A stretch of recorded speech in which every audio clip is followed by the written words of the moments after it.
morning, Raider Nation. How are we all doing this fine Monday morning? Chris, how you doing, sir? I'm I'm doing You got awake? tea back.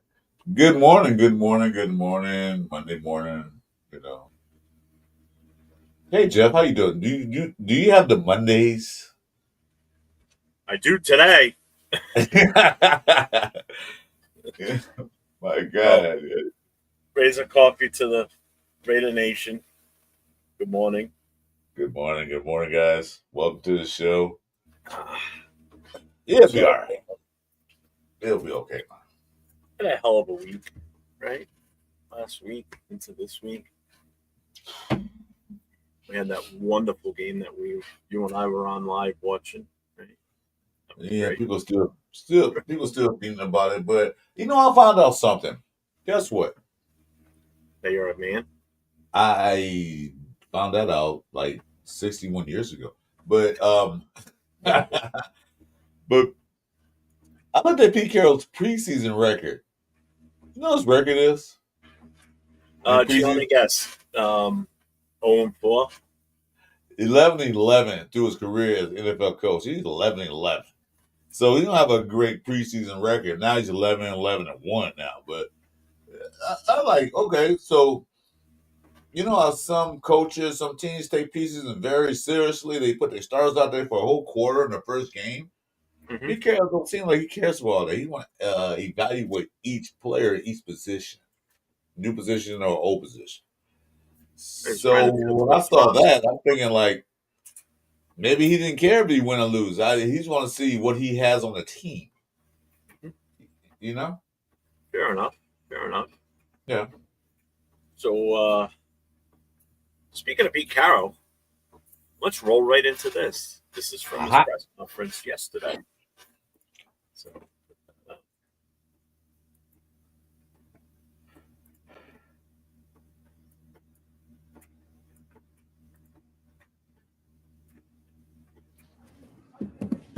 Okay, what do you got? We saw JBJ out there, Jackson Powers Johnson, but he didn't see him practice much. Is he dealing with something? He got hit in the ribs. He got punched in the ribs and tried to practice with it and it's just sore. He's fine. You haven't seen Adam Butler out there for the last 2 days. He's got a family issue that he's dealing with. He went home. And I follow up. Geno Smith was seen at the Seahawks game making an obscene gesture, like at a fan with a sign. Did you see what the sign said? Yeah, I saw it. Next question. okay. That's the whole reason Yeah. I really wanted to play this. So, they I asked love questions at first, okay? And then some idiot in the press pool goes and asks him, "Did you see what the sign said?" And I love his reaction. He just goes, "Did you see what the sign says?" As he repeats the question and he just looks the other way. Okay. It's just, I love it. Like, I don't love even Pete Carroll's give it any answer. validity. I love Pete Carroll's answer straight to the point. Did you see the sign there? Yeah, move on. It's like, and what? So hey, we got No, people, it's great. we got people in the chat, Jeff. Let's say hello to them. Yeah, we're gonna say good morning to our chat now. Just wanted to start that with that. We'll play the rest of it in a minute. But That was funny. Did you see the sign there? Yeah, well. So Jason Downs is in the building. What's up, Jason? Hey, Jason. Detroit God. Good morning, Detroit God. How we doing? James, what's up, James? Go Raiders. Yes, sir. Ah, there it is. Arnold, what's up, Arnold? Does preseason record count? No, it No, doesn't. doesn't go But any. yeah, because you can go 4-0 in the preseason and then just completely suck in the regular season, which we've done before. Exactly. So Or you can go 0-4 in preseason and come out and go to the playoffs on the Super Bowl. So it doesn't really matter. It doesn't count against you. You made your Well, those personal six- record account. Maybe your personal record for you it counts, but for the team and all that stuff, no, you record it. sometimes records really don't mean much in preseason. Well, definitely don't mean anything in preseason. But how about this one for a record? 6-0 in your division and you don't even make the playoffs. Guess who's done that? Oh yeah. Oh, we did. So yeah, no, it doesn't work sometimes. It doesn't count. I need to add this too. Hold on. If you want to bring up the next chat, go for it. I gotta load Oh this my up. God, my girl Myra G. Myra G, I see you. What's up, Myra? Thanks for coming in, Myra. I see you. Dixon Sider's in here. Hey, Dixon, what's going on, brother? Dow's on the show today. What? Thanks for saluting to him. Yeah, so preseason. Some people take it hardly. Like, we lost our preseason game. Like, okay, but like I mentioned earlier, Pete Carroll don't really care. He cares about his players and evaluate what they're doing. Yeah, it's not the end of the world. No. What's the end of the world is when you're in preseason and you seem like you can't get out of your own way. And granted, I know it's talent evaluation and everything, but we'll get into that. We'll definitely get into that. Yeah. Just bring him back up here. Let's go back to this. Yep. All right. Let's finish playing this. Talk about today, the line, several penalties on the. Yeah, we got real sloppy at the end there. That was a move the ball period. And that's what I was talking to him about. That was not a good performance by us at all finishing the day. We had a really good, hard hitting day. And then we just got real sloppy at the line of scrimmage. It was a bunch of young guys, and we just need to do better with the cadence with them to help them along. What can you gain out of joint practices when there's not going to be the physicality? When there's not going to be the physical, it's going to be physical. It'll be a physical practice. We're just not tackling. So it'll be the kind of tempo. They can't practice any harder than we're practicing, but it's just good to just see other people, other schemes, see how we match up, that kind of stuff, and take that information in.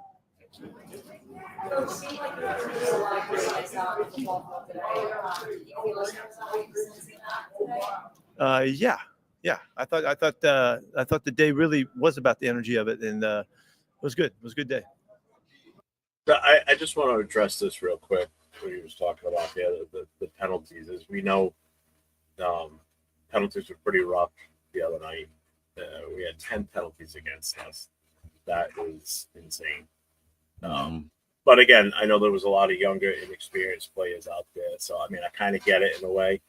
But there were a lot of penalties early on in the game when our starters were out there, too. So, that doesn't help much either. Well, the good thing is that get these penalties out the way now and then see your mistakes. So that way the season start, we know. Because 3 of those penalties were because the rookie receivers lined up wrong. They weren't in line of scrimmage. So those are rookie mistakes. Expect that. So, okay, now when we watch the film and tape, where to line up, how to line up, so that won't happen in the regular season. So it's, they can have 55 penalties in the game. That's fine. That's something you have to clean up. So,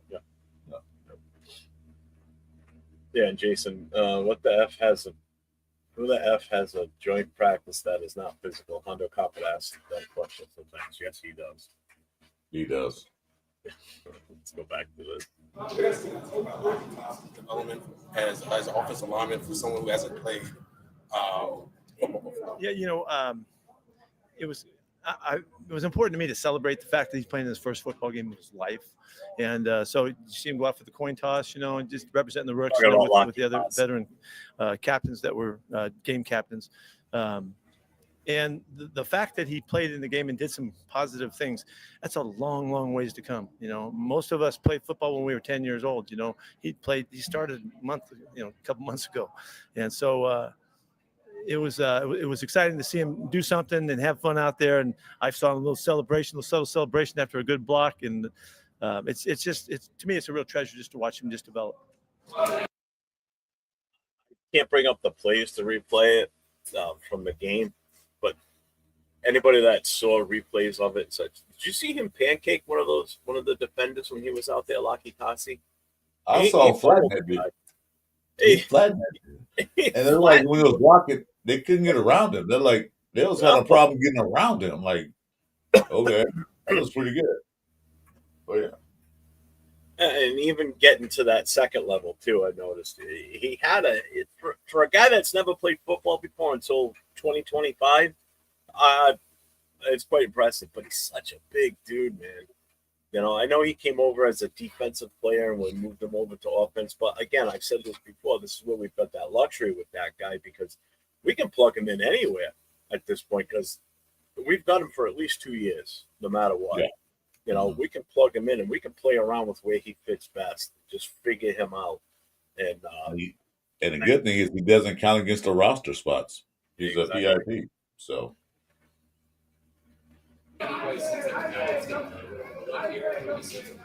He's very elusive. He's got real good quickness, natural movement that involves him in the running game and the passing game. And so we're just trying to get enough plays with him so that we can kind of figure out where he is. But he has made really good showing so far.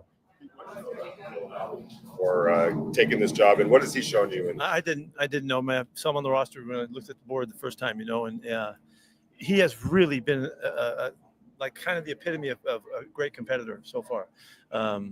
All the way through the lead in, through the OTA sessions and all of that, he always stood out with his effort and his finish and all of that. He's been a kind of a prized part of the special teams because of his attitude and the intensity that he brings. And then he's shown it in the games. He showed it in the mock game too.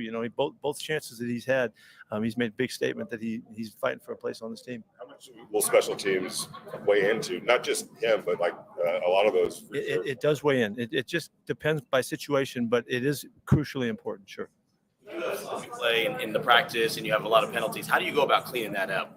Well, you get after them first off, like we did, and then we have to make sure that we work together. Like I said, a bunch of those were the young guys, and we were still hard counting and doing all of the intricacies of our cadence.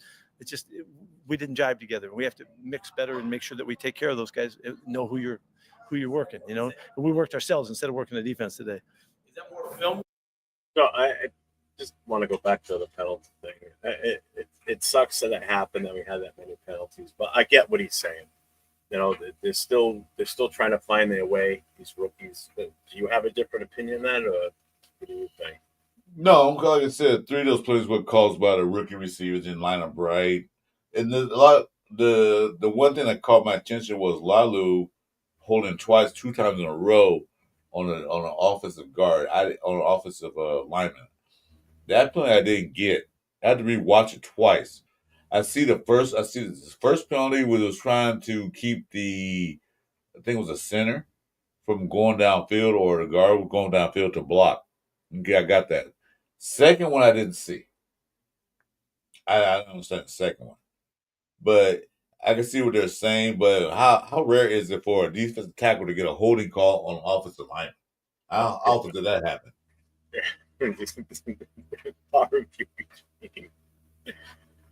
Milo's in the house. What's up, Milo? Marcus Banks is here. What's up, Marcus?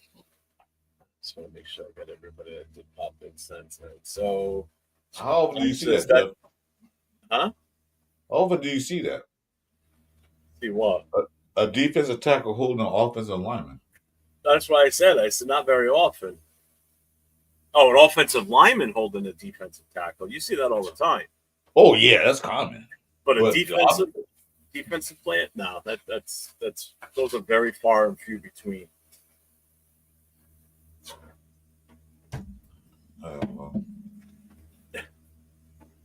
So right there, that's 5 penalties right there. Yeah, then it can be fixed. Arnold said that's what preseason is for. Don't want to come out stale at start of season. I'm gonna wait to at least game 4, in my opinion. If we play like we did Thursday night and we're at game 4, this season's gonna be a long season. That season's gonna be like kind of almost over by then.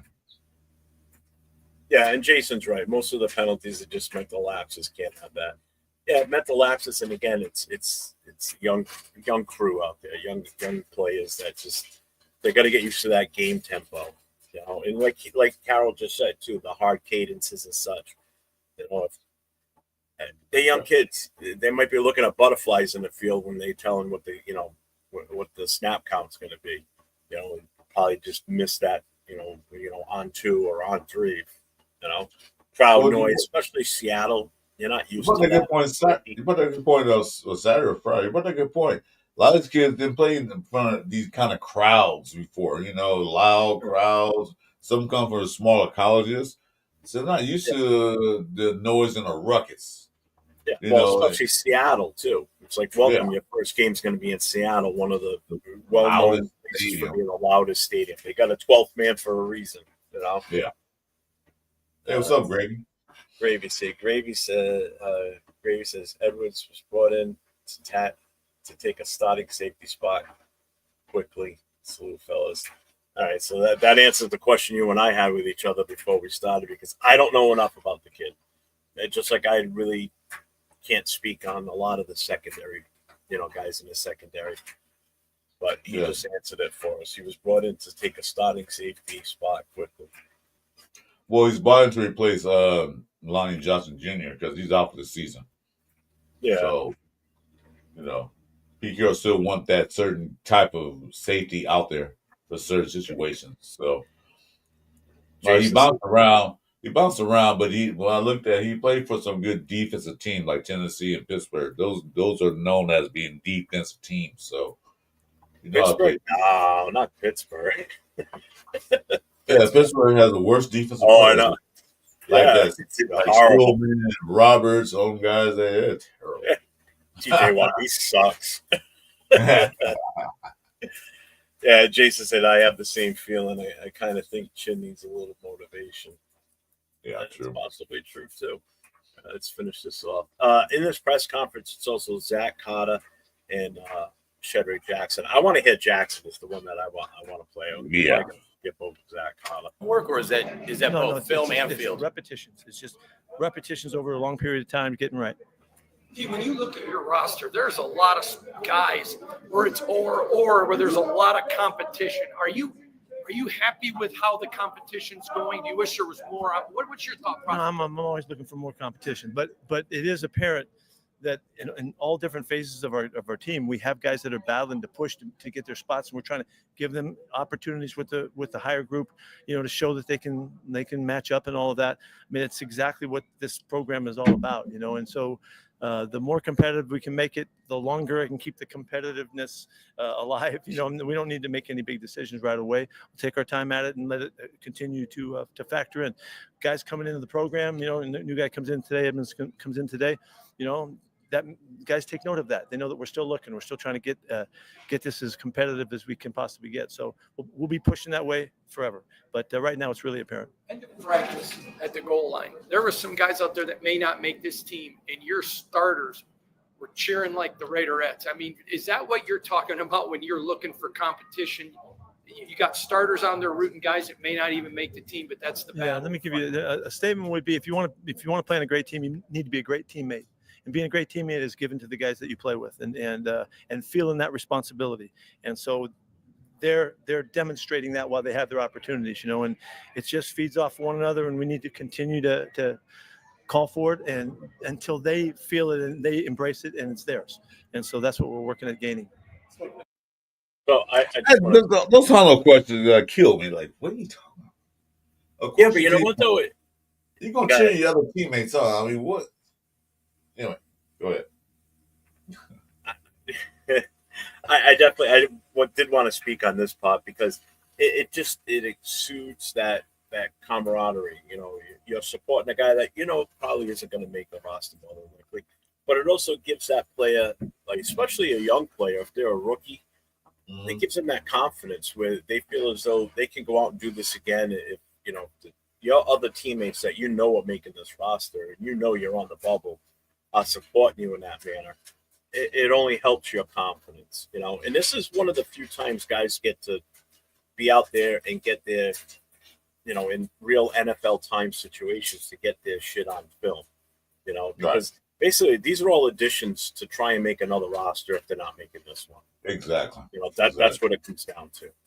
Exactly. So if you're on that bubble, then you want to go out there and do the best you can to either make the team or put enough good stuff on film so other teams are interested with you if the Raiders cut you, or whatever team you're playing for cuts you. So there's always those opportunities. So my thing is your other team are cheering for you. What they not? Well, they're rooting for you because one thing, you're a football player. You're playing the highest talent league in football history. Like you said, most guys start from 10 years old on up. Of course, they're gonna cheer for you. It might be a defensive tackle that's doing really great, and your defensive tackle, he might take my job. So what? You still cheer for him because, as it stands, you're still on the same team. You're not going to I don't want you to get the job here because you might take my job. No. Yeah. They're room for you. Look, we're on the same. Our team is the Raiders shield. There's nothing bigger than the Raiders shield. So, of course, you're going to cheer for him. I don't get the question like, how do you feel? You see it all the time.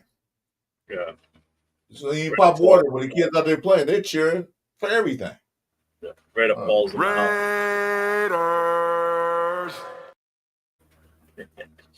What's up? It was a question. I'm a comment or something else, man. I know he's a beat reporter for a Sports Illustrated, but Jesus, guys, comment question. Bueno's in the house. What's up, Bueno? No, not Bueno, man. It's not my channel, so I don't acknowledge him no more. Be nice to Bueno. Bueno's no, he's back on probation. He gets beat up by Piano Man in other chats. So that was great. Oh, turn my comment. Thanks a lot. He's getting tormented yesterday. I forgot what I was watching, but man, he was just laying it. They were both going at it. It's actually kind of funny. Oh my god! All right, back to the press conference. Competition and making decisions. How quickly do you feel like you need to figure out who the starting five is going to be on that O line? What was the starting five for the offensive line? Like, I know you guys have to make a decision. Do you feel like there's any time that No. This is the biggest question I have. Who are going to be the five? Now, granted, if we go into week one, the five that played Thursday night is our starting five. And I've got the depth charts up prior to all the changes and then what it was as of currently right now. So we're going to get into that too. We got a long time. We get a month before we start playing real games, and maybe we don't figure it out by the start of the season, and we're rotating then. It just needs to declare. I don't like that answer. I don't know if anybody else caught that, but I do not like Yeah. I don't think. Well, Pete Carroll's an incognito guy. He's not gonna spill the beans to anybody because once he says something, they're gonna run with it. I think he knows what he's gonna do. He already know what he's gonna do. He's just not gonna tell everybody that. You always been like that way. Who's starting quarterback? Well, we still have a competition. When week one, we'll figure it out. No, he already know who's the starting lineup. It's going in for certain position. He don't still testing out, but he's gonna spill the beans. Watch his old Seattle press conferences and USC press conferences. He don't never say anything. So, yeah, but I don't think that what he just said is not what Raider Nation wants to hear. That's the problem. Well, do we need to hear everything like what AP did, but put it out on Twitter and stuff? No, we don't need to hear that. Let's see again. Let me rewind it a little bit so you get the full concept again. Hold on. We get a month before we start playing real games, and maybe we don't figure it out by the start of the season, and we're rotating then. So maybe we don't figure it out by the start of the season, and we rotate people in. Offensive linemen don't get rotated through. That's not a common practice in the NFL. Defense is different. Defense, you can rotate guys through. Offense, you need that offensive line to gel. You need those same five guys out there every series. You can't be before the huddle swapping in your two tackles for two guys that were sitting on the bench for the first series. It just that's actually well in the past that's their thinking and their philosophy. That scares me. I'm sorry. In the past 3 years, and we done that anyway, so it doesn't make a difference. But I think he said what he want to do. I don't think Pete Carroll's going to go out there and spill the beans. He hasn't really said anything to let us because we're Red Nation. We want to know every single thing they're doing in the camp. We want to know everything they do. We got that from Pete Carroll. We got that from an AP. We got everything they're doing in camp. Pete Carroll's nothing really business. Just watch the games. I don't think he's trying to spill the beans. He knows what they're gonna do. What's it? This is where you and I are disagreeing big time here. What's it to spill the beans on your starting five offensive linemen? That's not spilling the beans. That's coming up with your starting roster. Still telling about figuring out who's the but it's not like it's a big secret and we're gonna pull some guy out of the practice squad that nobody's heard of. The guy's like 6'10", 500 pounds, and this guy's just an overall piece. Nobody can get by him. It's not like we're pulling out a secret weapon. I see your point, Jeff. I'm just saying though, he's not basically what he's doing, what they're doing in the organization isn't really I'm not gonna tell you everything we're doing. He's just saying hey, I get what you're saying. This is our starting five for week one. But we ain't played second preseason yet. We don't know who starting five is going to be.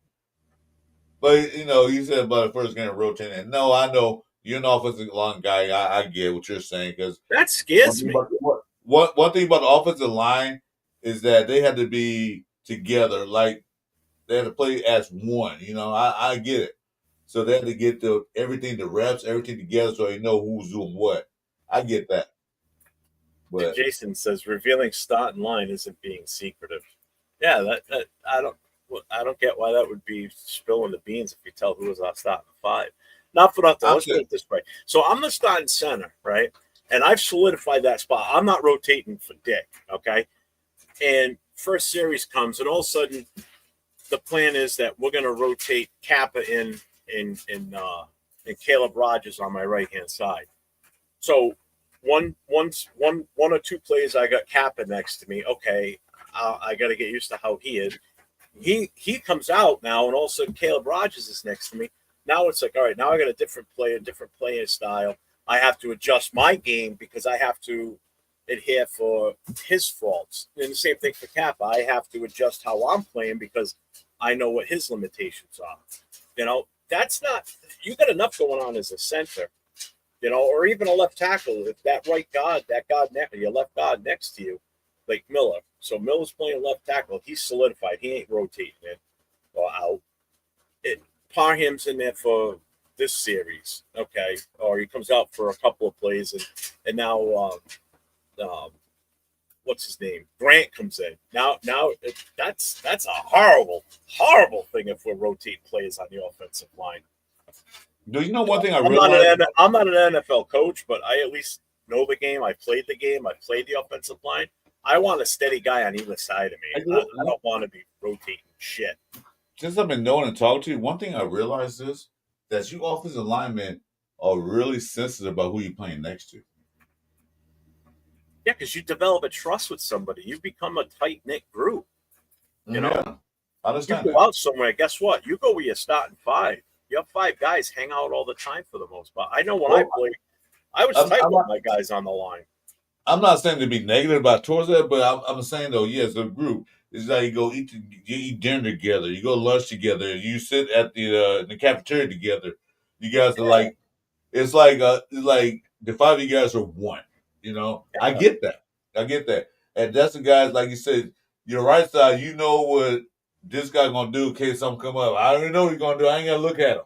Because I know last year when the JBJ was playing center, he's always watching to the right side where Parm was. You got to keep watching him to protect. I get that. Yeah, I understand that.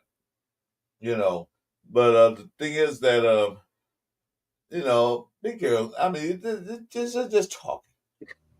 Well, you're such a fool. He goes in and takes showers together. That's right, Bunny. You're on probation starting today right now. You got 90 minutes. Yeah, team chemistry building.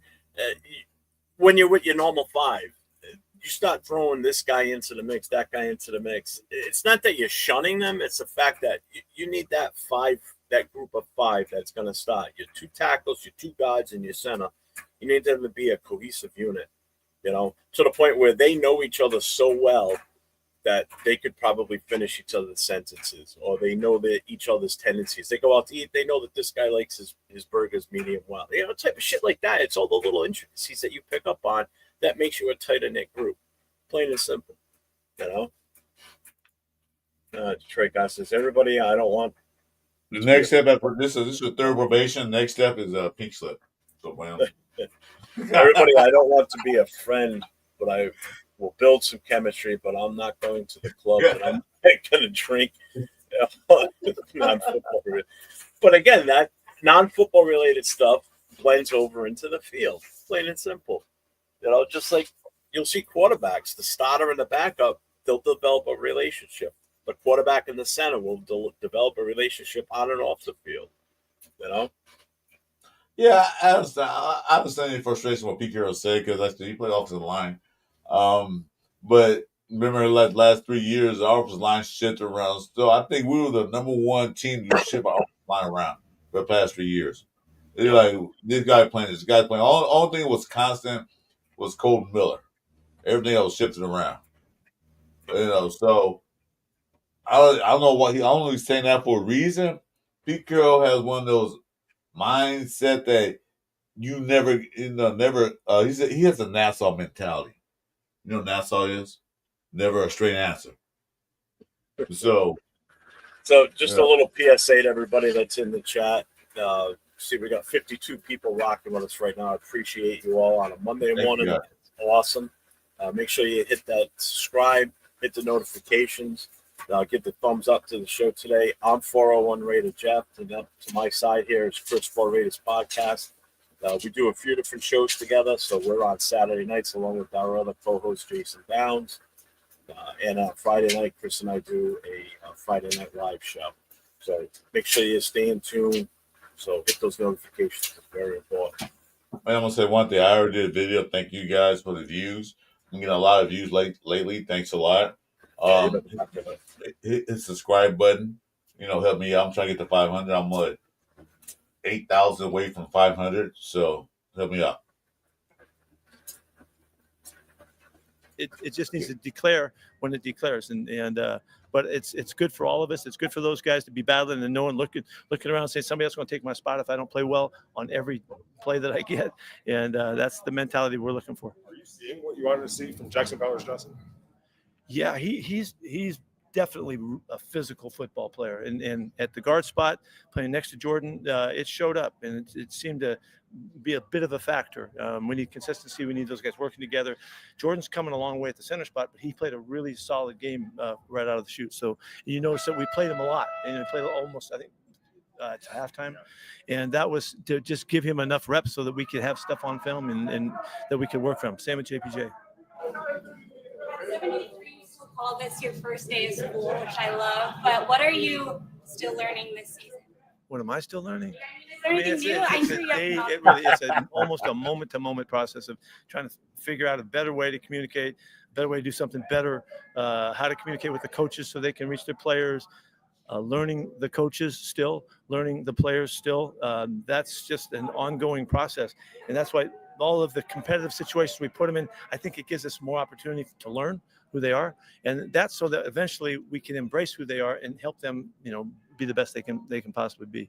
Hey, by the way, this was a great showing by our fans today. It was really fun to see them out. There's over a couple thousand people here today, and you could feel it, and the players could feel it, and they were excited to be playing for them, and it was great to see. Appreciate that. Off the field chemistry translate to on the field? Say this, the first part of the question. How does the off the field chemistry translate to on the field?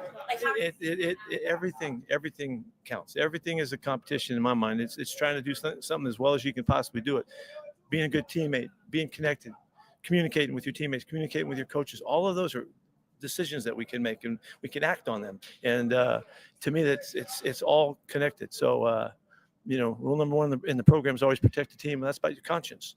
And that your conscience takes into account everybody that you're dealing with. So I'm looking for all of those kinds of illustrations we can find.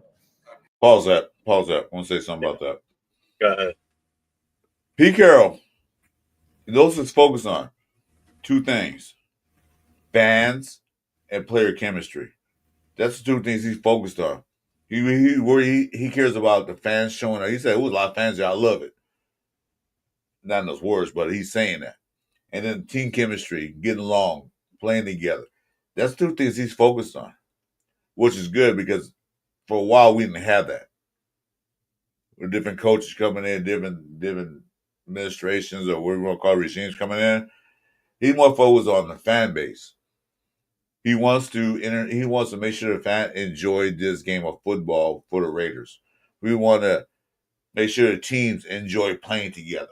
No locker room mishaps, no locker room BS. So that's what I like about him. I think it's going to be a lot better season than people think. Go ahead. You can roll. Or you got something to say about it? No, the only thing I was going to comment on is it's almost contradictory to what he said earlier in a way. He's talking about instilling confidence and continuity. Well, how is that if we're still talking about rotating offensive linemen through? Even by week one, if we don't know, we don't know. I'm a little. I don't know. I don't know which way to go at this point. Well, you're an offensive line guy. I feel how you feel. You know, I understand that. I understand that. I mean, 1 minute you're saying this, next minute you're saying that. That's kind of flippy floppy, but I don't know. Unless I'm just taking it the wrong way. I don't You know. are. You just want a definitive answer right now. Like, no, it's still preseason. They're still working the bugs out. You want a definitive answer. I get it. You're an offensive lineman. What's up, Jeff Walker? How you doing, brother? Welcome. Let's finish this off. I told you, offensive line guys are so. He's got a They just asked him about Alex Kappa because we didn't see him at all on Thursday.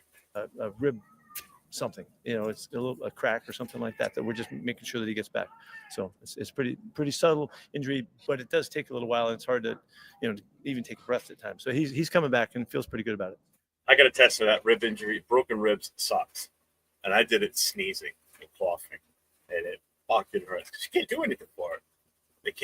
You can't mend. It's got to mend on its own. It sucks. It hurts.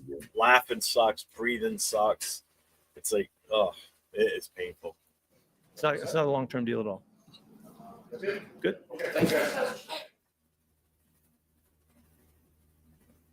All right, so that was the end of the Pete Carroll one. Fuck it, we'll keep it going. All right. Questions for Zach? It's Carter. Was that Carter? Yeah, well, it ain't Shedric Jackson. He's way too big for Shedric Jackson. Well, whatever you put it was. I was just seeing Coach Pat. He's always aggressive as a caller. We have an athletic front, so he likes to. We play technique at times, but he likes to put in things that help us move around and make plays, spike gaps and stuff, get penetration up the field. So I like him as a play caller. Last year, now to this year, how much has the continuity of the common group been able to help now moving forward? I say, man, we've really been gelling as a group. We were close as a group last year, but I feel like even this year, we got some new rookies in, and we brought them in, welcomed them into the family. We got some new additions as well this offseason, and I feel like everybody's really been gelling together. And, I feel like what you build off the field really carries over to the field. So I feel like continuity of the group been great, like all camp.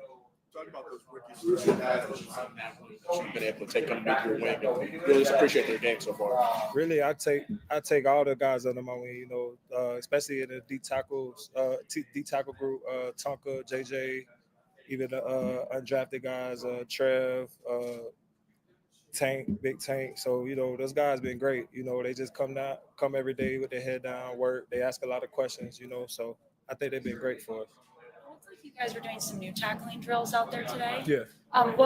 What were they, and how did that help you and hopefully help you this week? Well, they like to do tackling circuits often.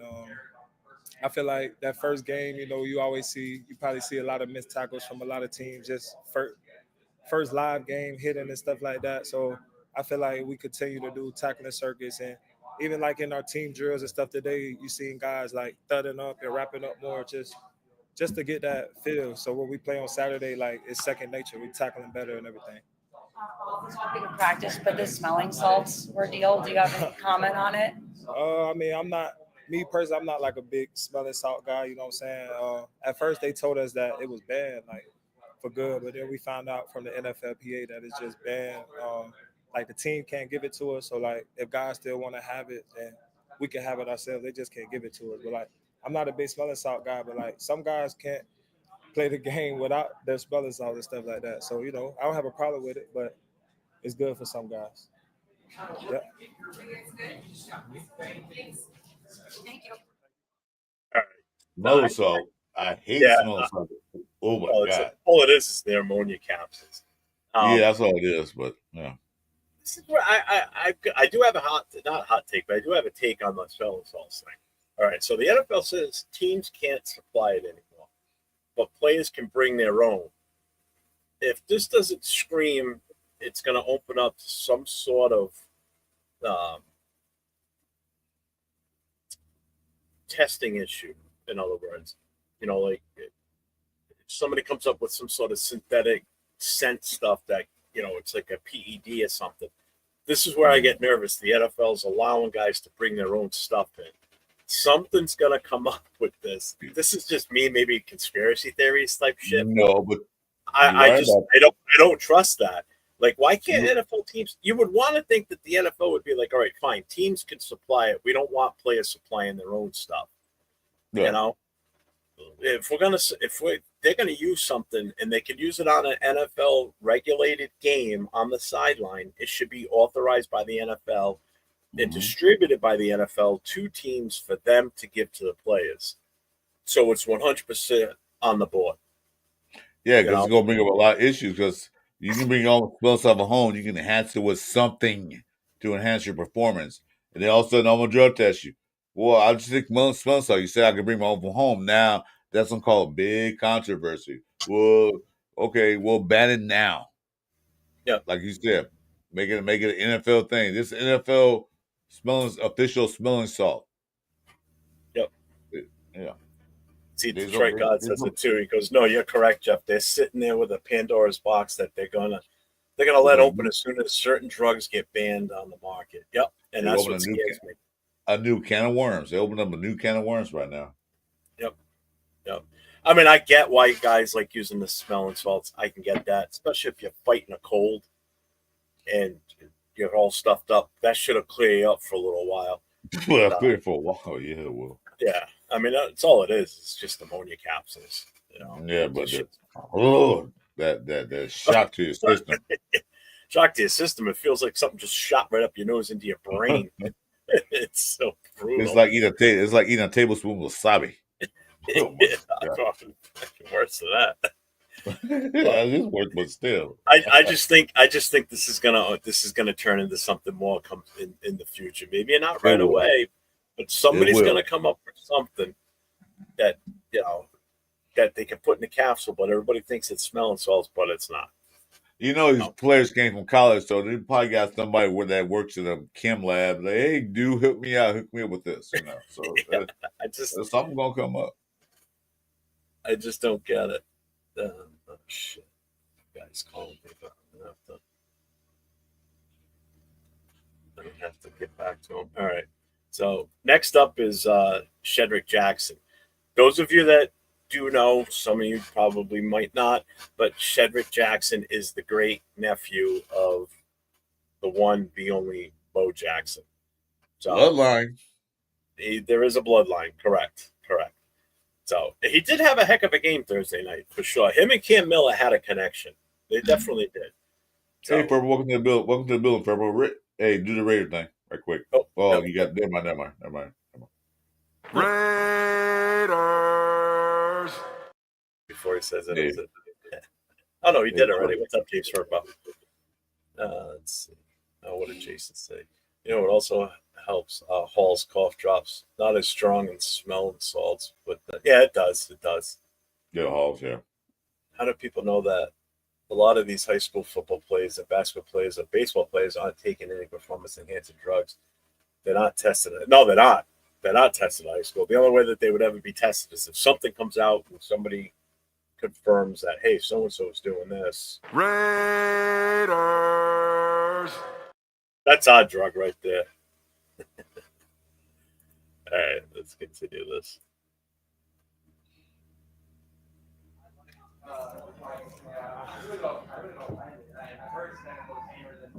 Shedric Jackson, whenever you're ready. Shedric, you've gotten a lot of work with Cam. What has he shown you throughout camp so far? Cam's been good, coming in as a young dude, just getting his opportunity, getting the reps, and he's taking advantage of all of them.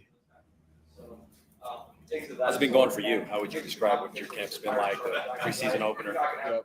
I'll say same thing, kind of, just still being kind of new to the Raiders, get my chance to show what I can do with no new coaching staff, and it's been going well so far, with the practices before the game, and then obviously doing what I had to do in the game to take care of business. It's a new organization for you, but not for the family. Right. Uncle Bo giving you any advice or anything about what to expect here? Yeah, we talked a little bit. He gives me advice whenever I need it, and he's always there to help me, be there as like somebody to give me words of encouragement and keep me on the right path. So that's always good to have. What do you know about his career with the Raiders? Obviously I've seen some of the highlights, not too much, but guys that have been here when he was here, they tell me about it all the time, and just we laugh and joke about it. So it's pretty cool to walk around the same building that he's been in, around the same people. So it's been very cool. Sorry, how did today go for you, just overall? So I didn't hear your first answer.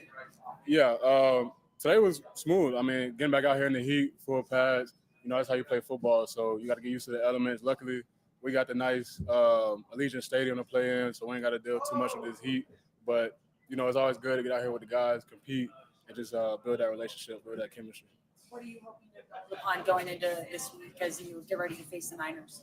Yeah, just build consistency, continue to build that chemistry. First time playing with all of these quarterbacks, the O-line, everybody else. So it's been fun. It's been a great opportunity.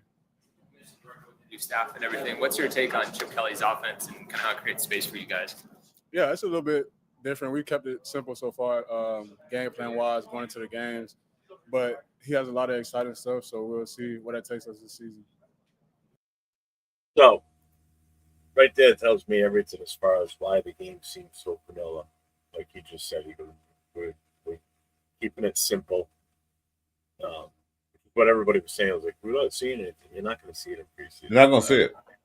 No, they're not going to come up with the trick plays and all the other bullshit. They'll practice all that in practice. You may see that if you go there to practices, but you're not going to see that in preseason games. No, it's like poker. You're not going to show your hand before you take another card. You're going to wait until the real game begins.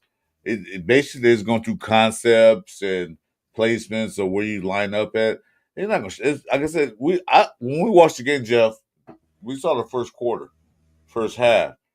Well, first thing we said is vanilla. Even the defense was vanilla. There was nothing really. They didn't show anything. They didn't show any blitz packages or NASCAR packages. They didn't show what Tucker can do on jet sweep. They didn't show none of that. No. You're not going to show it. Why should they? No. I'm going to show it now because I was watching some of the games in the preseason. Some of those teams were showing a lot of plays, because they want to win that preseason. They don't want to say, yeah, we're the good team. But Raiders, like I said, Pete Carroll don't care. Yeah. Just get the concepts down, get the placement right, get your footing together, get all the techniques together. That's all I want to see. So there it is. Make sure everybody hits those thumbs up, man. We got 48 in the building, and I'm only showing 9 likes. 9 thumbs. Come on, let's go, folks. Yeah. We need that. That helps us. That helps spread the content so we get more people watching, get the word out more about the Raider Nation. Yeah, thanks for joining us this Monday morning. You can be anywhere else, but thanks for joining us. Yes, we appreciate that. And this is every Monday morning show. So holiday or no holiday. Not a lot of people know that today's a holiday here in Rhode Island. The only state that celebrates it. There's one holiday that we're not going to do it on. If it's on a Monday this next year, I'm not going to do a show. What day is that? March 16th.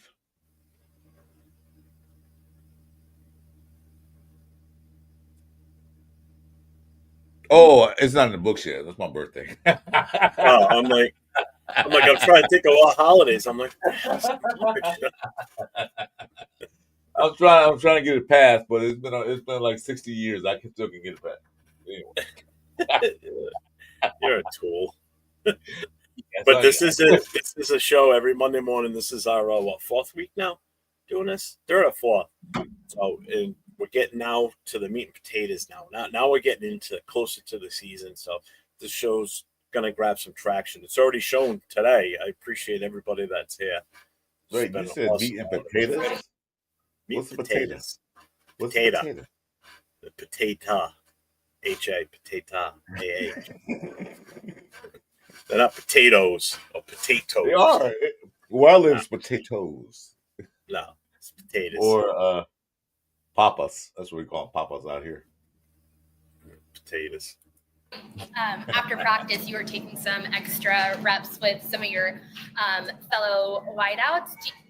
What is the camaraderie like in that room, and how, you guys are competing, but, you also want to be good teammates? How do you kind of balance that? Right. That's something that I've always taken pride in, just trying to get better myself. And when I'm going over there to get better, somebody's coming with me. So I take somebody with me, and, the young guys are talking about trying. number 85. You know, he does his thing every day. We go out there and get our reps after practice, before practice. So those small reps, they add up over time, and they help you get a lot better. You're not new to this league, but the way that you performed in that preseason game, is there any like sigh of relief that you feel like, okay, I caught this, just getting that under your belt? Yeah, it's pretty exciting. You know, no matter what year I'm in, I kind of did it my first year, my rookie year in the preseason, made some plays. So kind of, you know, that same feeling. It was real fun and exciting. So I'm looking to do it again. How would you describe what you bring, your skill set, what you bring to the team?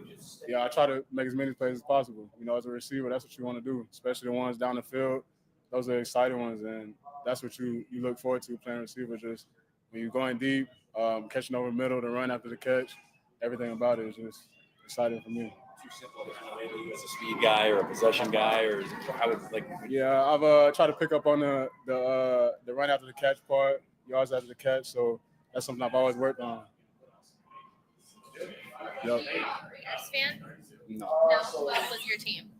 I really didn't have an NFL team. You know, I'm from Alabama, so yeah, I was just like Auburn pretty much. I started going for the Saints at one point, but that's about it. Okay, got it. Thank you. Yep.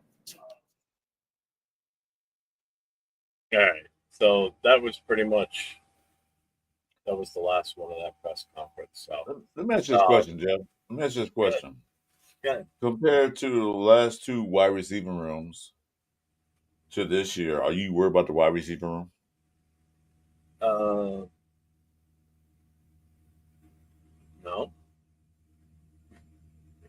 That was like a maybe not response. No, I'm not saying though. Compared to last year's Lollipop Guild, I'm pretty confident. Well, yeah. I definitely. The only one that I've seriously got a question about right now is his bench. I mean, what's going on with him? Did we waste the second round pick? Could we have done better with that pick? I'm kind of worried because he dropped a pass, and then I don't know if he's hurt or anything. If he is, they're not saying anything about it. I thought he'd be that guy to take over for Jacoby Myers. So now, looking at that, they have to re-sign Jacoby extension because we need that clutch receiver that can make those 3rd down and 7 catches. You know, we need that. That's what we thought we had in best. Because in college, he looked phenomenal, but now I know he's a rookie. A lot of times, college doesn't translate over well to the NFL. You know that as well as I do. With some of our past history. Detroit, just to let you know, Shedric is 25. He's been in the league since 2023. Yeah. He was picked up in Cincinnati on April of 2023. He was with Seattle until we got him last year in December of 2024. We picked him up. So he's been with us since the end of the season last year. So he's they never used him. They didn't use him, but yeah. He's 6'1", 198 pounds. So he's fast. Yeah. Did you see that? Did you see on line of scrimmage when he got off? He didn't catch the pass, but I was watching some of the highlights. Like, dude had a quick first step. Quick. Like, wow. So I think he'll make the team. Just see that up above.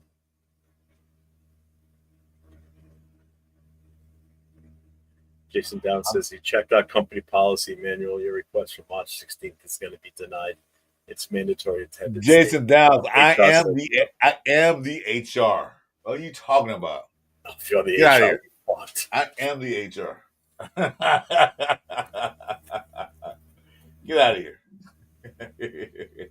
I take it Mom's here. I told you she was. Oh. All right. Let's see. Need to get more upper body muscle just a little bit. Yeah, he needs to straighten it. But you know what? How much does he really need to? I mean, he's a super fit looking kid. I mean, he's definitely got the wheels. Kid's fast. Mm-hmm. You know. I mean, he had to actually slow down to catch that catch from Cam Miller. And anybody that says that was a dime, that wasn't a dime. That's not a dime. When your running back has to slow up a step to catch it, that's not a dime. A dime is where he's running full speed and it goes right in the breadbasket. Yeah, that's throwing a dime. Yeah, it's a dime. Yeah, that's more like throwing $1 and you're getting when you catch the ball and you're still running and you catch the ball at the same speed that you were running originally and it drops right in the breadbasket, that's a dime. Yeah, and Bueno, I hope you're right. I hope he is a late bloomer because we need to see something from him. What's up, Raider Nation? Hey, Raider Nation. So this brings me to my next thing that I want to discuss with you. I really don't want to talk too much about Thursday night's past game because we've already done that. We beat that horse. Yeah, we beat it up as it was going on. We beat it up Friday night. We did a number on it Saturday night with me, myself, and Jason. So we did a show Sunday. We kind of beat on a little bit. We didn't take too much from him, but I just got an opinion from Raider Nation Jason because I didn't talk to him. We beat up a little bit then. It's over. That happened. We saw it. We know what happened. We know we need to prove on. So let's move on from that. Jason, it's that touchdown pass that he caught. That's the one we're referring to. Yeah, he had to slow down, but he still caught it. Had a guy beat badly too. So yeah.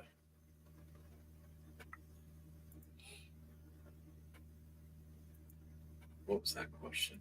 Yes, what happened to Beast Mode 2.0? What's Beast Mode 2.0? No, we'll get to that in a second. Are you all cool with graphic red? I don't have a problem with anybody, to be honest with you. So why we have a problem with him? I don't know. He says Raider Nation should unite and be on each other's channels. What happened to Beast Mode 2.0? Lack of offensive line blocking for him was big. That's it. I don't blame Genty at all. Man, I didn't want to talk about Thursday night. Okay, let's get off of this. Let's go to the next subject. We beat that with Dead Horse. Watch our prior shows. You want to like, subscribe, and notifications for those shows that we do. We beat up. I'm tired of beating it up. Yeah. So what I wanted to get into was the depth chart issue. There was a lot of changes recently. So if we go back to, So if we go back to July 28th, which was only 2 weeks ago. Okay. I'm gonna bring it up on the screen, so I hope I'm here right now. I got to take my screen off. No, I've got dates set up in there. I've got it ready to roll. I'm still here. All right. So if we look at this, right? So this is as of July 28th. This was our starting roster that was in place at that moment. Okay. So we had Thornton, Trey Tucker, and Jacoby as our wide receivers. Colton Miller at left tackle, Parham at left guard, JPJ at center, Capper at right guard, DJ Glaze, Bowers, Geno Smith, Ashton Genty. So as of yesterday, the 10th, the wide receivers are still the same. Thornton, Tucker, Jacoby, Colton Miller and Parham on the left, Meredith at center. And this is pretty much the lineup that was in Thursday night. JPJ at right guard, Glaze, Brock Bowers, Geno, and Ashton. Okay? So that offensive line got mixed around. All right? And you also had in the mix on that, you also had Mumford in there playing. Caleb Rogers was in there. Caleb Rogers is now on the left side behind Dylan Parham, whereas originally he was on the right side behind Kappa. So they switched him to the left side from the right. Putnam stayed the same. Yeah. He's a backup center. Yeah. Charles Grant is still the backup left tackle. He's being trained. Yeah. So the one thing that did change in the running game is Genty still 1, Mozart still 2. But originally it was McCormick was the number 3 guy. Now Zamir White is back at number 3. McCormick is at 4. That's as of yesterday's depth chart. And then number 5 is Lobby and number 6 is Collier. So I don't know. That color kid showed me a lot. Although it gets to 3s and 4s. But he showed me a lot. He did. He looked pretty decent out there. Tight end stayed the same. Justin Short is gone since then.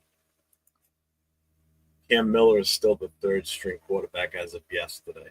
So now if we go to the defense, so let's scroll up to the defense. There were some changes in here too. So obviously Max Crosby was still the same at left. Butler at left tackle. Mm-hmm. Leaky Fotu was at right tackle back then. Now it's Jonah Lalau at right defensive tackle. Malcolm Kuntz was still in the same spot at the right side. Linebackers were Jermaine Pratt, Elandon Roberts, and Devin White. Whereas before, it was Pratt, Elandon Roberts, and Porter at the corner. Linebackers were Pratt, Roberts. Sorry, we switched. We went to a different set on the defense too. We went from a. Why is it not showing me what we were running? Doesn't. So Darian Porter was on the left corner. Stokes was on the right, still on the right. Jeremy Chin and Palomar were our safeties. All right, so who's made the big jump is, so if we go back to the 28th, Jamal Adams actually wasn't even on the roster yet. So Jamal Adams wasn't even on the roster on the 28th of July. So in that short time that he's been here with us, he's come in, he's been moved from corner to linebacker, played a lot of that game and had a tremendous game. So he's had a great game. Yeah, he's moved up. So there has been some changes overall on the starting lineups that they've put out. One of the other ones I noticed was kind of a change too. Is prior to the game, it was Trey Tucker was our punt returner and Malott was our kick returner, with the backup being Lobby to Malott, and Malott was the backup for Tucker. So as of the 10th, the punt return is Trey Tucker with Alec Bachman as his backup. Kick return is Zamir White, Sincere McCormick. Tommy Malott is moved to fourth string for both. I think he's going to be. He could be odd man out here. Who's that? Tommy Malott? I don't think he's going to make this team. Well, he has good speed and stuff like that. He's pretty quick. He's not fast. He's quick. But he didn't have. If he makes the team, he got to do something special. We got to see it because this last piece of the game, he didn't show us anything. I know Chip Kelly got a lot of schemes up in his belt, in his back pocket. Only way he can make it, he got to be in a special type of situation, you know. But when he's in there, they're gonna know, it's a trick play or a gadget play. So he might go to the practice squad, but if he do, he's gonna snatch it real quick. Yeah. No, Jason, I'm not saying it wasn't a perfect throw. I'm just saying it's not a dime. You know, the receiver still had to slow up a little bit to catch. No, that's not a perfect throw. Yeah, that's not a perfect throw. No, it's not. That's not a dime throw. Yeah. He said Lobby should be ahead of Samir. I thought Lobby played like his job was. Yeah, he definitely had a good game. There's no two ways about it. So two votes for that. Well, thank you. We appreciate it. Well, you got to look at it. What's going on down in the NFL since that new kickoff rule, and they did change a little bit of it. I don't know the exact details of it. You notice what they're doing? They're putting running backs back there to take off the kickoff return. You saw what happened in the Patriots game when Henderson took that 100-yard run. Yeah. So that's why maybe Zamir, because Zamir, when they started the game Thursday, he was on kickoff return. He ran pretty good. He ran straight ahead and got some good yards. I think that was a 34-yard line.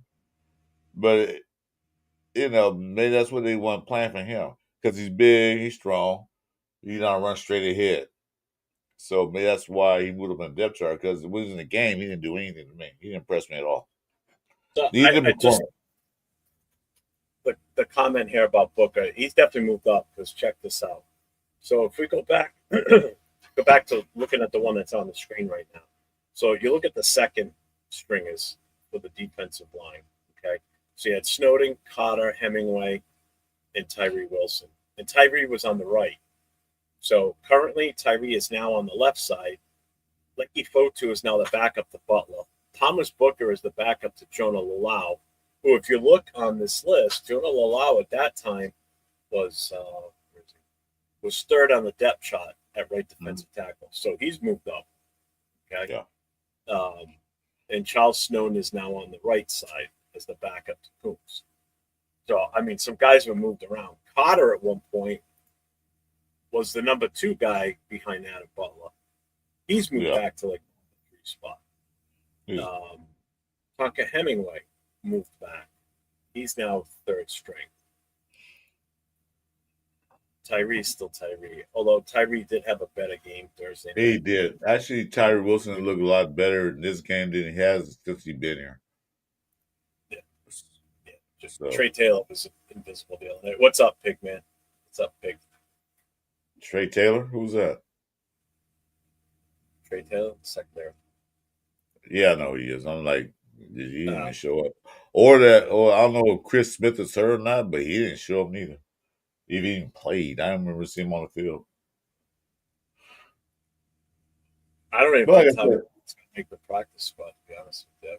Like I said, Pete Carroll has a typical build for D-backs. So, yeah, he has a different philosophy on D-backs. So, I don't know if Chris Smith fits that philosophy or not. Trey Taylor, I don't know if he fits it or not. So, they got to be very good on special teams or something like that, because if not, they'll be out of here. Really is not typical Pete Carroll, but they did pick him over UDFA. Yeah. So I just wanted to show how much this roster changed as far as starting lineups in like 12 days, how much it got jumbled around, in addition to new people too. So, I mean, you had Booker's new, Jamal Adams wasn't even on the list then. Neither one of them were even on the team on the 28th of July or even on the, in the, depth chart. So look how much this has already changed in that time frame. So, yeah, you're right, Rock. I saw that Chris Smith. That's why I did. I didn't know it was Chris Smith. He did well on that tackle end, so he did. I now I never seen him, so he might be on his way out. If you all trade AOC, we this is the other thing too. People keep talking about we need to cut AOC 12. Why? What are we? Well, not even a question of why. It's how are we going to get rid of him when we don't even have a third quarterback on the roster? Yeah, we got rid of Carter Bradley, and he signed with, I forgot who he signed with. Yeah, he got signed with somebody. So I forget who he went to. But either way, it's like we can't just get rid of a player, especially quarterback, and now we're only down to 2, and a definite backup is a rookie. You're not going to. It is an emergency quarterback. If anything, Malott, but I wouldn't even trust Malott at quarterback right now. Cam Miller, who's the emergency quarterback would be? It would be Jacoby Myers. You don't want that. But there's nothing we can do with AOC 12 right now. The only way we could do it is if we trade him for another quarterback. And what's the sense of that at this point? Is there one out there that we could trade for that fits our system better and he fits another system better for whoever he would go to? Yeah, that could be a possibility, but it's a bad idea. Let's put it that way. What's up, 805? What's going on, brother? I had someone in the comments say, well, we could AOC, we can go get Shedric Sanders. What? No, I don't know. I don't get that. Why would we get Shedric Sanders? Let's see. I'm not sure who he signed with. So as far as this week's game, it's a Saturday afternoon game. Chris and I will be live during it. We'll be doing the watch party for it like we have been. That will be our last call podcast, possibly. We might do like a follow-up later on that night. Yeah. But what's the biggest thing you're expecting this coming week versus what we just saw this past Thursday night? The main thing I'm looking for is better tackling. And they already mentioned that in the press conference, better tackling. Yeah. The offensive line, that's your thing. They're gonna rotate in and out. They trying to get that right combination together. I'm good with that. The wide receiver room, I'm cool with. They got good wide receivers. They got a lot to pick from. The tight ends, we got good tight ends. Wait a minute. Can we go back to what you just said about you're okay with what? Them doing a rotation until they figure it out, or rotation in the games? I said I guess I'm okay with that for now because I'm not offensive line guy. But I said they need to get together this weekend because the third preseason game is for bubble players, I feel. So this weekend they had to get the offensive line set, get it ready to go. Because that third week usually, Jeff, we watch preseason, usually 4. The final preseason game is for the bubble players. You might get the starters in the first quarter for a little bit just to get the game, or fourth quarter just to get ready for the season. But usually for the players that's on a bubble, they don't have that much time. They only got 3 games to get it ready. So this weekend, I'm going to get the offensive line solidified, get it right, who's going to be out there. The receiver room, like I said, I'm not worried about that. The DBs, they got a new guy. We'll talk about it in a minute. They signed the other day. The DBs got to make sure they got the right DBs out there. Linebacker core with Jamal Adams, okay. What I'm looking for is just the tackling and stopping the run. They couldn't do that. They're not stopping the run. They got to seal the outside edges. So, but of course, Matt Crosby. If you notice Matt Crosby's stance when he was in the game, did you notice that?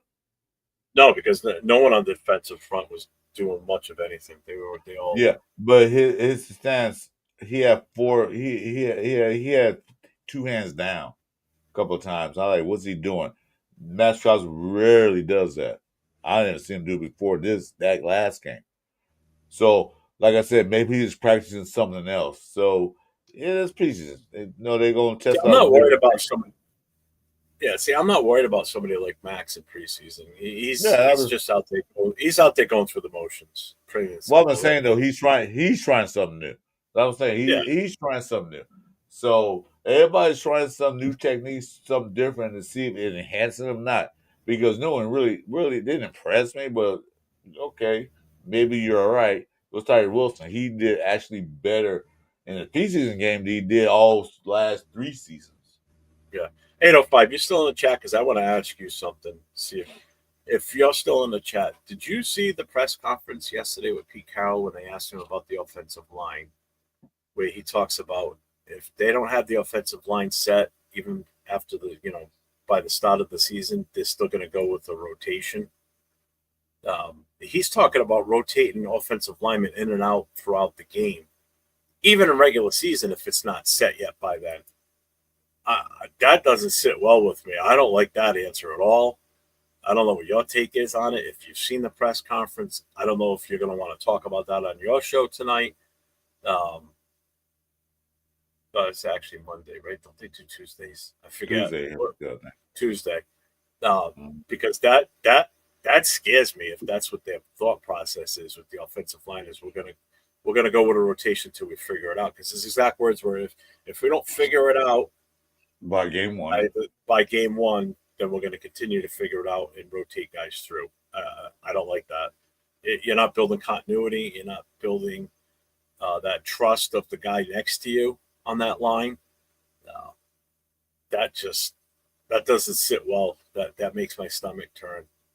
I don't like that. Because if we're going into the season, starting the season like that, especially if we're going to go play against New England the way they looked the other day, granted it was only one preseason game, it scares a little bit shit out of me if that's what we're going into the season as. That's just, and I watched that Denver game. Too much uncertainty. That Denver 49er game, we go like that against the Denver, they're going to fucking just annihilate us because that defensive line on Denver was looking goddamn like superstar, all of them. Yeah, see, he goes, I didn't watch the presser. If they're rotating O-line during the season, major failure in free agency and draft. Repeat of the start of last season, which was exactly horrible. Yeah, and that's exactly how I feel. Yeah, and I don't like. I did not like that answer. That answer showed me that they don't have confidence in majority of these guys on that line. and that's not a way, especially when you got a guy as high value as number 2 sitting in your backfield as the number 6 overall running back, 6 overall pick in the draft. You brought him in for a reason. Well, his reason it ain't gonna happen if you don't have the right guys up front and you're not putting the right product out there up front, blocking and opening holes for him. I don't have any confidence right now in this offensive line. If that's his response, that scares the living shit out of me. Unless it's all smoke and mirrors, but I can't see how that, like Chris said earlier, maybe they're just not releasing it yet. How did you word it? Like the being not spilling the beans. Spilling the beans. Well, You know, Jeff, you know what? You just turned Jeff. You turned 55, so you never charge it. Why don't you go out there and be offensive line guard? You're only 55. You just barely got the Disney senior citizen meal, so you can go out there and say, "I'm not retired yet. I can go out there and play." Still spring chicken. Show the wife would love that. I got a bad knee as it is. I already had 2 ACL Who recently. don't have bad knees? Everybody got bad knees. Come on, that's an excuse. Well, I can tell you what. We can put you offensive line. We get you a walker and paint it black, silver and black, and walker you can block. I don't think a walker on the field will.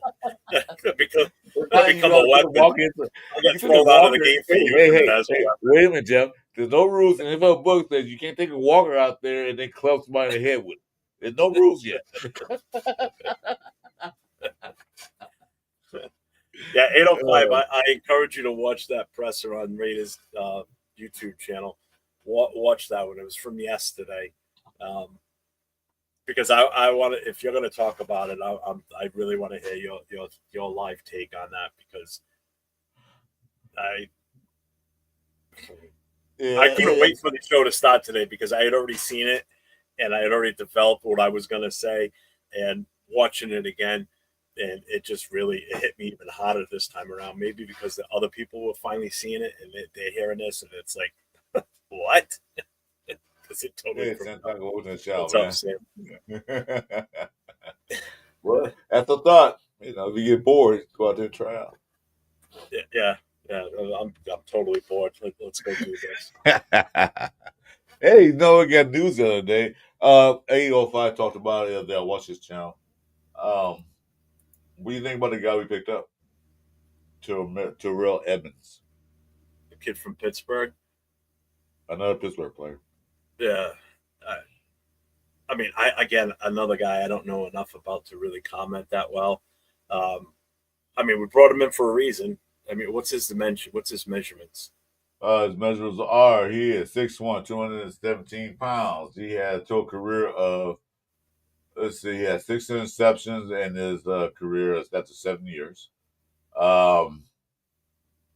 Tackles, he had a total 456 sole tackles, 315 assisted, 17 tackles for lost. But he only played in 4 games last year with Pittsburgh. So he's been moved around. He went from he started in Pittsburgh for 5 years. Mm-hmm. And then he went to Philadelphia for 1 year, then Tennessee for another year, 2023. He played in Jacksonville in 2024, then he went to Pittsburgh last year, right there, I guess mid-season. So he's been moved around a lot. So he was in Pittsburgh before, then came back to Pittsburgh? He started in Pittsburgh, 2018. Okay. He started in Pittsburgh. All right. I can bring it up if you want, Shaq, because I'm trying to read. I mean, let's put it this way. I mean, if he's brought in for a specific reason, hopefully it's to help improve the tackling on the defense, because that was kind of a bad spot on Thursday too. So there it is. There it is. That's his record. That's brought it right quick. Make it a little bigger.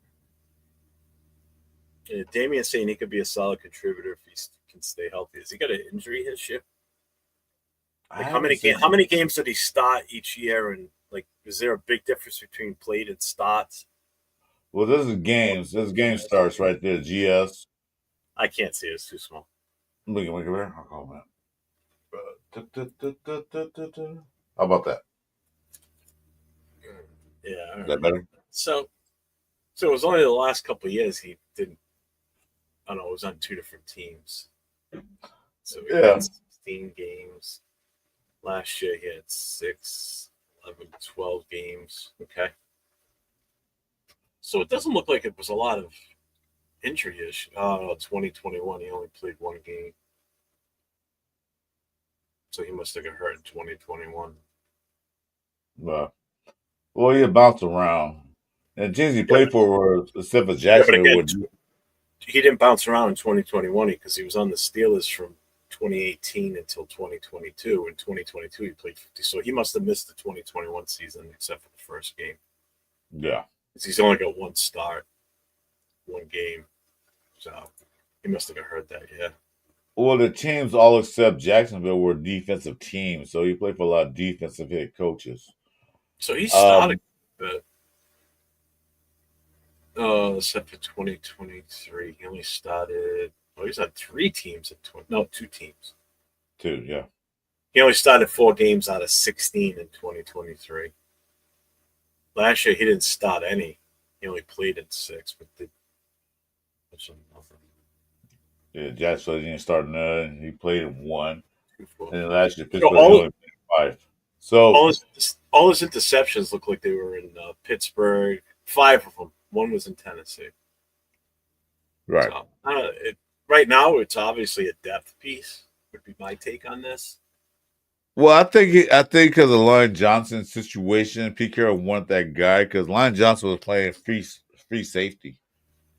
So, you finished with it? We'll take it off. Huh? So, he's a 9-year veteran.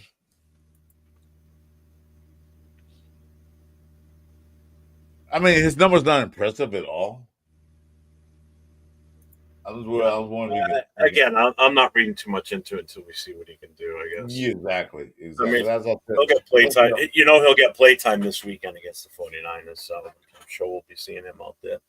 That's why I told when I was in chat with 805 last night. If it works out fine and not, then fine. They're trying to find a replacement for Lyon Johnson because Piquet really loved Lyon Johnson Jr. and what he did on the field. So we'll see how he works. If not, oh well, so be it. He was on the free agent market until we picked him up. So he's been on for a while. So that's a concern too. If he was that impressive, he should have picked up a long time ago, but he wasn't. Yeah. So we've been on for an hour and 20 minutes. We still got 40 rocking with us right now. We appreciate everybody. Make sure you hit those notifications, the subs, and the thumbs up on the show. I'm 401 Raider Jeff. Next to me, my co-host here is Chris 4 Raiders Podcast. Make sure you get over to his channel also. We're both streaming from our respective channels. This is in every week. This is going to be an every Monday morning show every year during the season. And make sure you have your coffee ready. Oh yeah, get your coffee ready in the morning. This will be every Monday morning, 12:45 Eastern, 9:45 Pacific. What we will be doing once the regular season rolls around, we will be doing a review of the game that was played the day before, and we will have we'll have awards. We'll have the what, Joe? You name it. We're gonna have the MVP on offense and defense, and then we're gonna have the MUP, the most undervalued player. Right? Yeah, I want to know who just MVP or MUP is. He won't know mine until we do the show. So, and then we're gonna come up with an overall between us. We don't know who's picking what for MVP or MUP. It'll be a surprise when we announce it, and then we will then come to an agreement on who's the overall MVP and who's the overall MUP.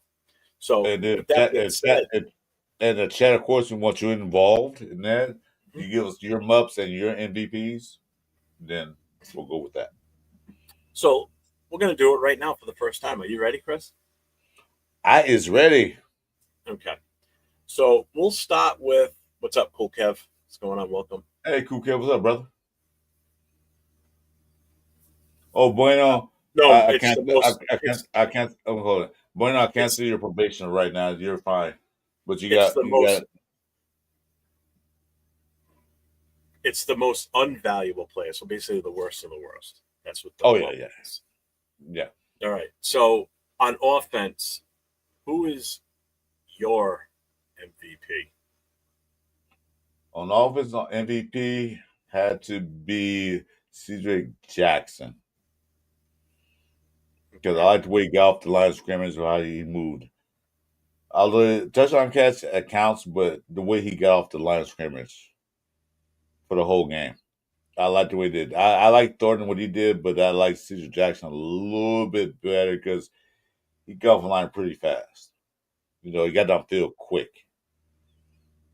I'm gonna go with Cam Miller as my MVP.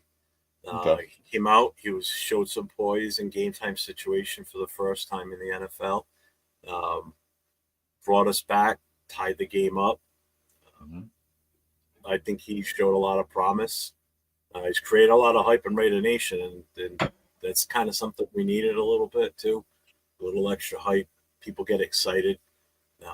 It's definitely brought some excitement back into this team a little bit. So I think you definitely give him some credit there. So he's going in as my MVP this past week.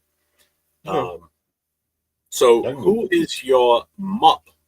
Offensive line. Stop. It's over. No, you fucked up already. No, we're still on. It was my fault. We're still on MVPs. What's the MVP for the defense for you? Oh, defense MVP was. Do you know what that was? Adams. Okay. That's it. Hands down. Adams. All right. He's the only one that went up there and tackled. He had to hit the back. He's the running back in the backfield. He was all over the field. He probably was playing in the stands. That's how good he was. So I'd be at Jamal Adams. All right. My MVP on defense, I'm gonna go with Booker. Okay. All right. So now we're gonna go. Don't say anything yet. We're gonna go start with MUPs on the offense. It cannot be a whole unit. It has to be an individual before you go any further. Didn't I say that I was gonna have to play as one? So that's one. No, and they weren't playing as one, so that doesn't count because they were further unit. Okay, I'm gonna go with Jack Best. It's gonna be like that because he got out there and didn't impress me at all. I'm gonna go with him since I can't say the whole offensive line. It was Joe rules, not mine. But I'm gonna go with Jack Best because he out there and didn't impress me for a high second round pick. Come on, dude, pick it up. Okay. My MUP. It's so easy for me to say Parham because everybody expects me to say Parham, but I'm not going to go with Parham.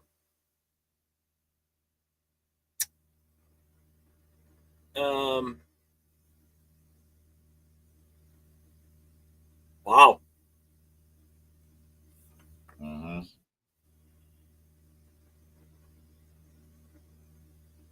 I'm having a hard time with this one. Well, so many, right? Yeah.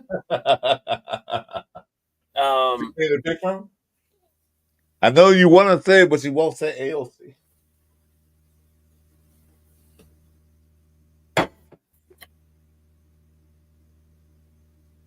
Yeah, Bueno, Mupp is the worst player that was out there that we saw.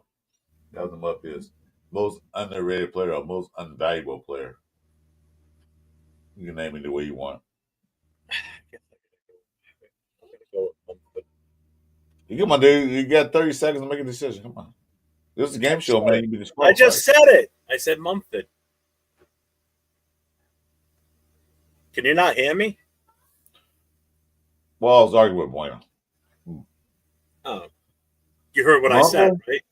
Yeah, I got you. Yeah, Mumford. All right. Was he even playing? Was he even playing out there? I didn't see anything he did.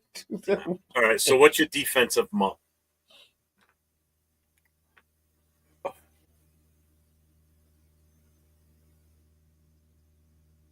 This one I already know. Oh my God. On defense, mup. Can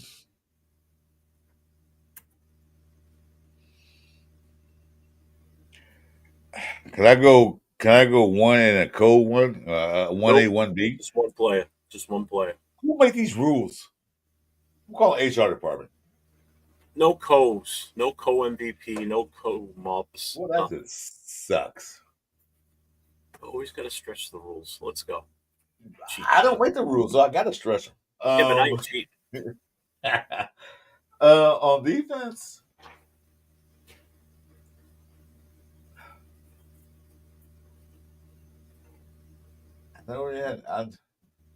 if you don't pick one, I'll pick one. I'll flip a coin. I'll say Chris Smith. Chris Smith. I'm going to go with Kuntz. I'm going with Kuntz because it's nothing like we expected him to be. We expected him to be so much more. It just wasn't. I'm not sold on him coming back yet. I don't think we've seen his potential still. He needs to step it up. Yeah, I can see that. Well, like I said, he's still rusty from a year. He ain't played in a year. Yep. But he did play in OTAs and all that stuff, so he should be up to par. So I'll say Smith because there's a couple of coverage that he didn't cover, and then a whiff tackle towards the end zone. But other than that, right, so we're gonna go through the chat real quick here to see who put who. So where do we start? All right, Jason, he had Jamal. All right, I'll let that one. Jason says offense was Jackson, defense was Jamal Adams. That was his MVP. Okay.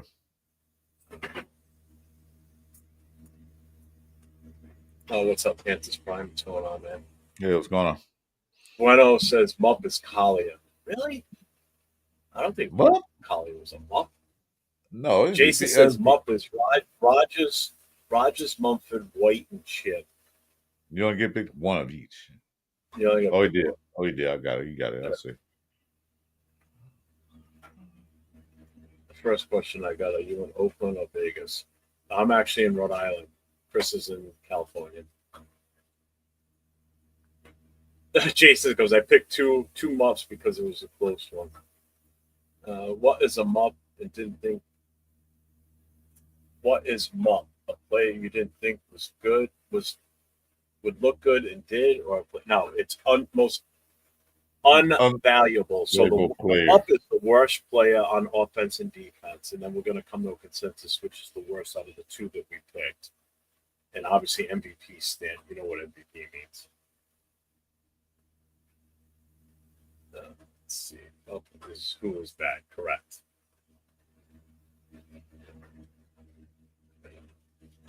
We do that every now and then, but right now we're just kind of talking this past week's game shit. But we are on many other shows there. Suderman. Sudafed. What's up, Chief Red Cloud? What's going on? So, all right. So, Chris, we've set our MVPs. Who was yours again? For offense was Shedric Jackson. For defensive was the MVP, right? Was Adams. All right. For Stick with MVPs first. I don't want to lose. Okay. So mine for defense was Booker. So it's Booker versus Jamal Adams. All right. So let the chat have a say on this. If you had to pick an MVP between the two, Booker or Jamal Adams, who would you guys pick as the MVP out of those two? I already know who they're going to pick. Oh, okay. Offense, you said it was who? You went who? Shedric Jackson. I wait off the line scrimmage. You went Jackson. What the fuck did I pick? I already forgot who I picked. Shit. Who did I pick on offense? Cam Miller. Oh, Miller. Cam Miller. Bueno says Booker because fuck the Eagles. Leave the Bueno, man, with the haymaker. I would have to, if I got to throw a vote for the 2 overall, for MVP on defense, I got to go with Jamal Adams. He showed out for the short amount of time he was here. Yeah. So, all right. So we're in agreement that it's Jamal Adams as the overall MVP on defense. On offense, it's. Well, you know what? Because they kind of coincide because Shedric Jackson was playing well with Cam Miller. So kind of, you know what I'm saying, kind of coincide with each other. So, like I said, I would say 1A, 1B, Cam Miller and Shedric Jackson coexist because they both play well together. Okay, so we'll ask the chat again. Who would you pick as the MVP out of our 2 selections, Cam Miller or Shedric Jackson?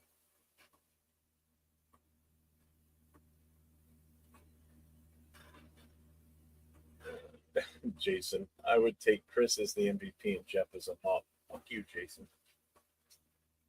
Gino's going to be way better this year than people think. I think so, too. Definitely. Me and Jason are pretty boys, so that's how it goes. What's up, Cut? Hey, what's up, Welcome Cut? to the show. Welcome to the channel. Appreciate you. Another friendly reminder for everybody, if you're new to the channel and you like what you're hearing and what you're seeing, make sure you hit that sub, the notification, give us the thumbs up. I'm 401 Rated Jeff. Gentleman next to me is Chris 4 Rated Podcast. Make sure you go over to his channel also. Hit us both up. Hit those notifications. Subscribe. And give us the thumbs up on the show. We appreciate you all. If you like what we see, we're here every Monday morning. So this is a weekly show now. So the chat's not vote on anybody yet. No, they're not. Chat's being lame. Well, I guess I'll say never lame. Come on. No, they're not participating. Wake up. Get some coffee. We need to come to a consensus then between you and I on who we got to make an argument for each one. That's what we got. So my argument is Shedric Jackson ain't shit. If it wasn't for Cam Miller throwing him the ball. So by default, I should. And Cam Miller can make those passes without Shedric Jackson. Yeah, but he still could throw to other people. How many yards did Shedric Jackson have that game? Gee, good question, Chris. Let me look that up, and I can tell you. I will appreciate that. Just give me a moment. No, take your time. I got all morning or afternoon. And right now, it's not even 12 o'clock. It's 105 degrees.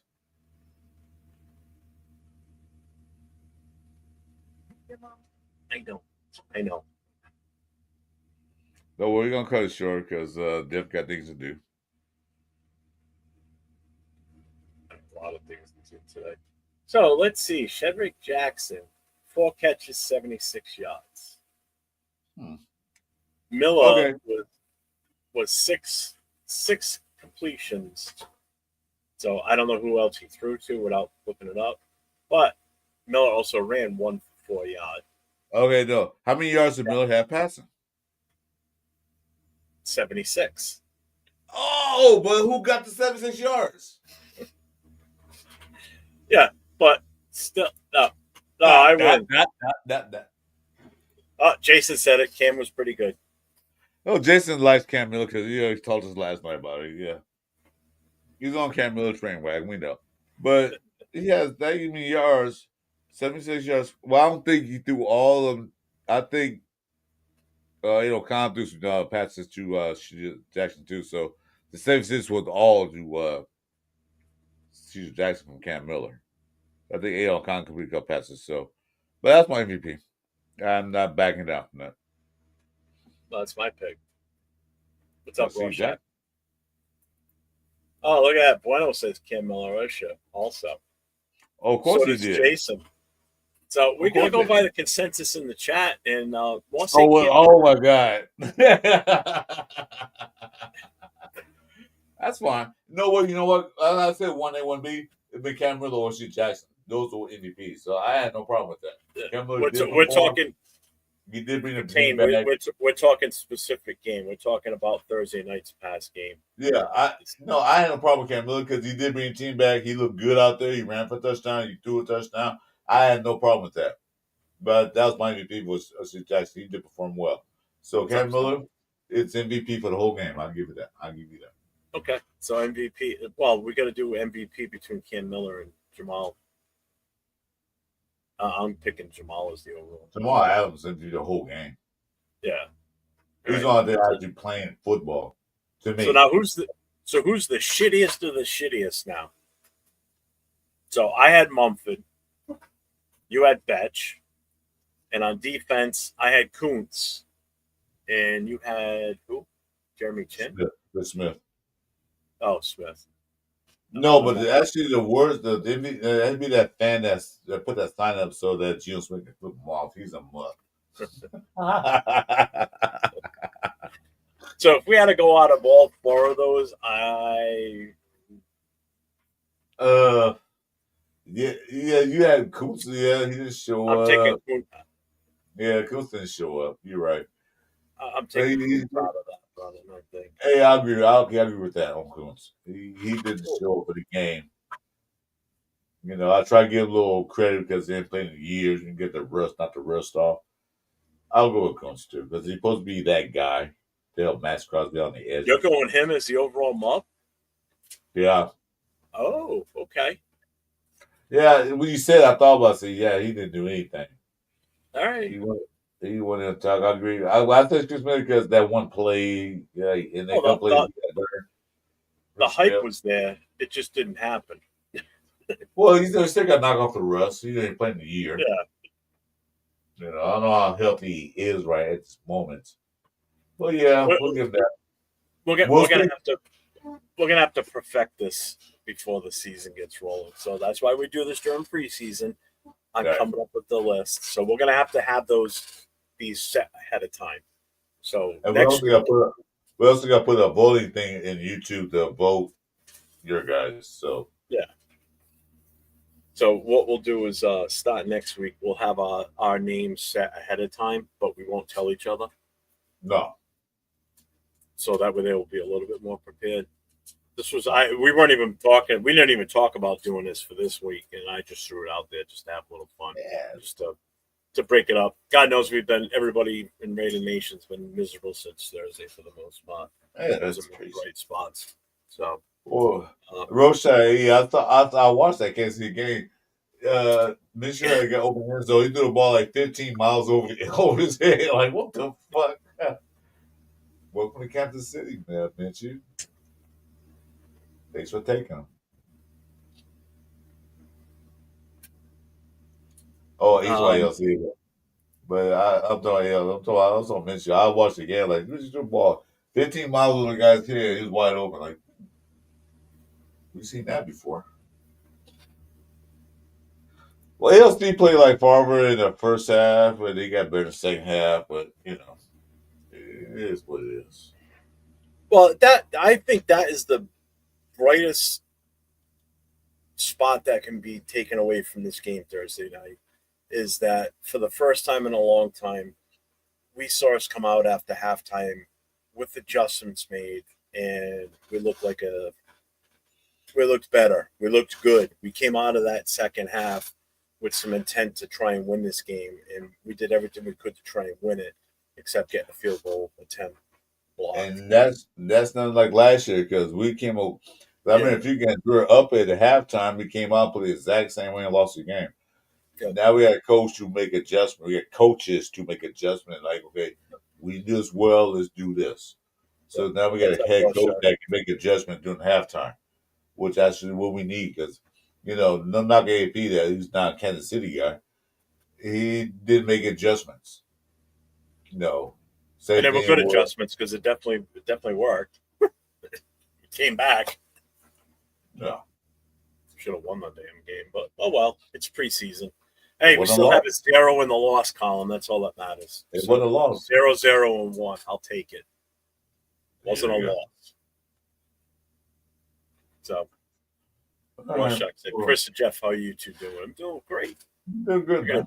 busy rest of the day set up now. I've got a million and one things that I Just on a lot of stress right now, so you know. and it's not stress. It's just Not some stress, but a shit lot came of up. life. It's some shit that came up for week 1 that's going to be addressed, and we're going to make some changes here somewhere. So we're I got a busy rest of the day and tomorrow too. I got a ton of phone calls to make. So we're at an hour and 46 minutes. We appreciate everybody coming in and checking in with us. This chat's been hopping today. We've had a ton of people in and out of the building today. We appreciate every single one of you. Thank you. We look forward to seeing you all next Monday, because Chris and I will be back next Monday. When the season starts, it'll be a longer show and more to talk about. It's just, you know. Yeah. So stay tuned. Hit the notifications, hit the like, and please hit the subscribe buttons for me and Jeff. I'm trying to get to 500. I'm at 287 right now. I need 213 more. Tell some friends. Watch the show. Nope, just subscribe. And if we missed anybody's comments, we apologize. The chat was moving like a son of a gun. Because don't forget, if you're on one channel watching the show, there's also another channel that's getting a ton of comments too. So the shit flies through. So it's tough to keep up with every single comment, but we try our best. We're too old. But we do appreciate you guys coming in on a Monday morning. We do appreciate that. Yes. You could be anywhere else doing something else, but you came and watch me and Jeff. We do appreciate that. Yeah, we definitely appreciate that. And yes, you're right, Castro. There is only one nation, and that's Raider Nation. We'll give this one shout out right now. You ready? Raiders. So on that note, everybody, Andre Carter, what's up, brother? Sorry, everybody that just popped in, but our time is done. We've been on for just about 2 hours now. But check back with us. Chris and I will be on live together Friday night for Friday Night Live. We'll be on Saturday night during the game. We'll be doing a live in-game show on the Last Call podcast. And then we'll be back here on Monday morning. Chris, you got anything else coming up you want to promote? Yes, I do. I have a show tomorrow night with me, Nate Jason, and Chewy, NFL News. It's called a Cover 3 show. That's at 6 p.m. Pacific, 9 p.m. Eastern. We were doing a show, and Chewy is growing pretty well, so help him out too as well. So that's Tuesday night. Yeah, stay tuned for that. I love the name of that show. You guys came up with a great name for that one. They did. Yeah. And I'll be on tomorrow night with the Most Notorious podcast. It's 4 chapter presidents from the Black Hole. It's myself, 401 Raider Jeff. It's Leo Cheetolinas.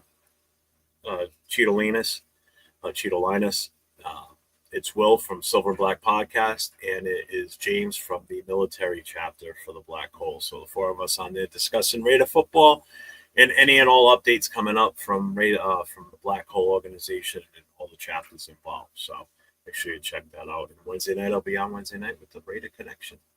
So until next time, everybody, as I always say, stay safe and go Raiders. Go Raiders.